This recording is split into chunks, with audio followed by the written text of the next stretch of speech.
Hello guys! Welcome sa aming channel, Rick and Chi. Ako po pala si Sheila. So for today's vlog ay pag-uusapan natin paano ba makapunta dito sa Canada. So last time kasi ang video namin is about 10 common questions Filipinos ask about yung buhay dito sa Canada.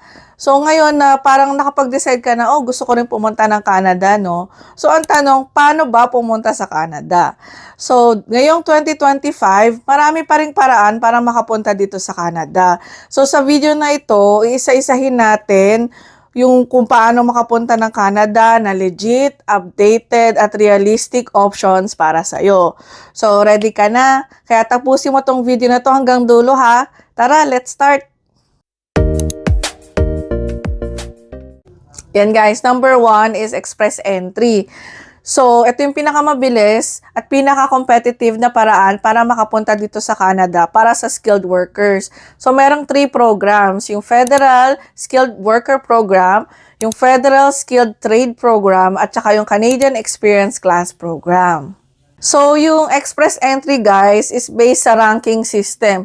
So, bali by score. So, yung score ay magbebase siya sa like edad, so education nyo, work experience nyo, and then kung meron kayong English or French language skill. So, kapag mataas yung nakuha nyong CRS score, so mas malaki yung chance nyo na makakuha kayo ng tinatawag na ITA or yung invitation to apply for permanent residency. Yan, so tip lang guys, no, gamitin nyo yung CRS calculator sa IRCC website. So para makita nyo yung potential nyo na makakuha ng mataas na score para mabigyan kayo ng invitation to apply for PR. So doon nyo na malalaman kung pasok ba kayo or hindi. And then kung ano pa yung kailangan yung i-work out para tumaas yung score nyo. So, try nyo na. Ililink ko sa description namin yung website ng IRCC para sa CRS calculator. Yan guys. So, number 2, Provincial Nominee Program.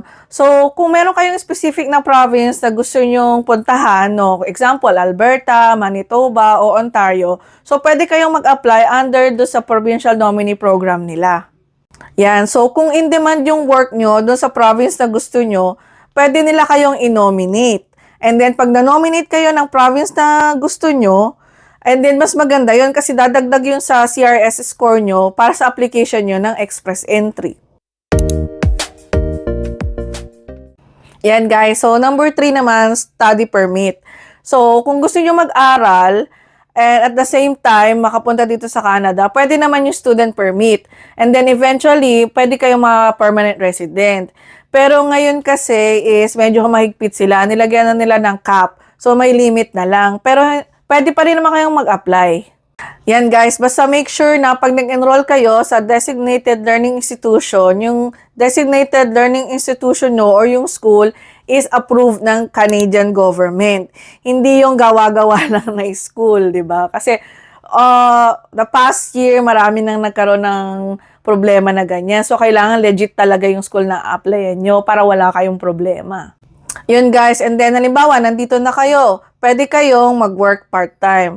So, estudyante and then mag-part-time work kayo. And then after nun at nakagraduate na kayo, makakakuha kayo ng post-graduation work permit. So, after nun, pwede na kayong makahanap ng trabaho sa Canada.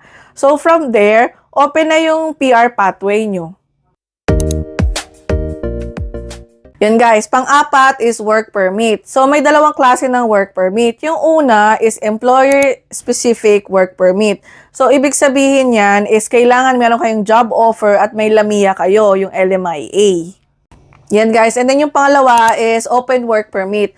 So, hindi na kailangan ng job offer sa work permit na to. Pero, karaniwan kasi itong minibigay doon sa mga asawa ng mga international students o kaya yung mga PR applications. So guys, para sa mga job offers, pwede kayong maghanap sa Canada Job Bank, sa Indeed, and pwede rin naman sa mga legit na agencies.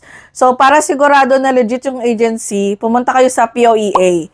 So doon, pwede kayong makakita ng mga agency na sila yung maghahanap ng employer para sa inyo na willing mag-sponsor ng foreign worker para i-hire at magtrabaho dito sa Canada. Yan guys, so number 5 is family sponsorship.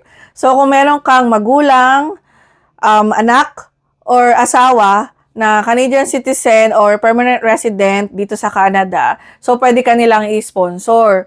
Basta make sure lang na mapatunayan nila sa government na kaya ka nilang suportahan habang nag-i-start ka pa lang dito sa Canada. Pang-6, last but not the least is humanitarian or refugee program. So, para ito sa mga tao na nangangailangan ng protection. So, medyo mahaba yung process at case-to-case basis din kung ma-approve or hindi. Pero mahalaga rin na alam niyo yung option na to. Just in case meron kayong ma-encounter na mga critical situations. So, example nito is yung mga yung mga Ukrainian, 'di ba? Nagkaroon ng war sa kanila. So, ang Canada is nag-open sila ng doors para kumuha ng mga refugees galing sa Ukraine. At dito nila pinatira sa Canada. So, isa yung example ng refugee program. Yan guys, no? So, yun yung 6 na paraan para makapunta dito sa Canada. So, kung iisipin mo, no, parang ang hirap naman, no? Saan ba ako mag-i-start? Tsaka feeling mo impossible. Pero sabi nga nila, kapag may plano ka, may paraan. Yan guys. So, ang pinaka-importante pa rin is mag-start ka na ngayon. Kasi kapag hindi ka nag-start ngayon, hindi magi-start yung process mo ng pagpunta dito sa Canada, hindi ba? Kasi parang naglalakad ka, di ba? Pag hindi ka nag-step, hindi ka makaka-move from one place to another. So, ganun din yung process pagpunta dito sa Canada. And kahit saan namang bansa, di ba? Hindi lang naman sa Canada. So, ang importante, mag-start ka na. So, dito sa 6 na binanggit namin sa video na ito, so, alin ka ba dito papasok? Halimbawa, sa express entry ka ba? Sa provincial nominee program ka ba? Or meron kang pamilya dito sa Canada. So, piliin mo na kung alin doon sa 6 na yon yung pwede kang mag-apply. And then, pag nalaman mo na, example, pwede pala ako sa work permit, no? So, mag-start mo na yung process. Like, i-gather mo na yung lahat ng requirements na kailangan mo. Or, di kaya, pwede kang pumunta sa website ng Canada. So, ililink namin sa description yung website ng Canada and then ipopost ko na rin dito sa screen para makapag-start na kayo sa application nyo papunta dito sa Canada. Yan guys. At kung meron naman kayong budget, no, kagaya na nung nabanggit ko earlier, pumunta kayo sa POEA at meron doong mga legit agencies na nagpapalakad papuntang Canada. So, pwede kang under ng express entry, provincial nominee, or work permit, or study permit, di ba?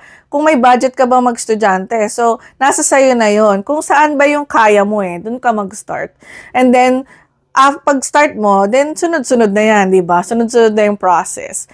So, kaya guys, yun ang tip ko sa inyo, no? So, mag-start na kayo ngayon. So, ayun guys nga, no? Maraming salamat sa panonood ng video na to. I hope may natutunan kayo. And if ever po, mayroon kayo natutunan o nagustuhan nyo yung video na to, please po, pa-like po, pa-share, pa-comment, at pa-subscribe po ulit. And God bless po sa inyong journey papunta dito sa Canada. Bye po guys. See you again next time. Thank you po ulit and God bless.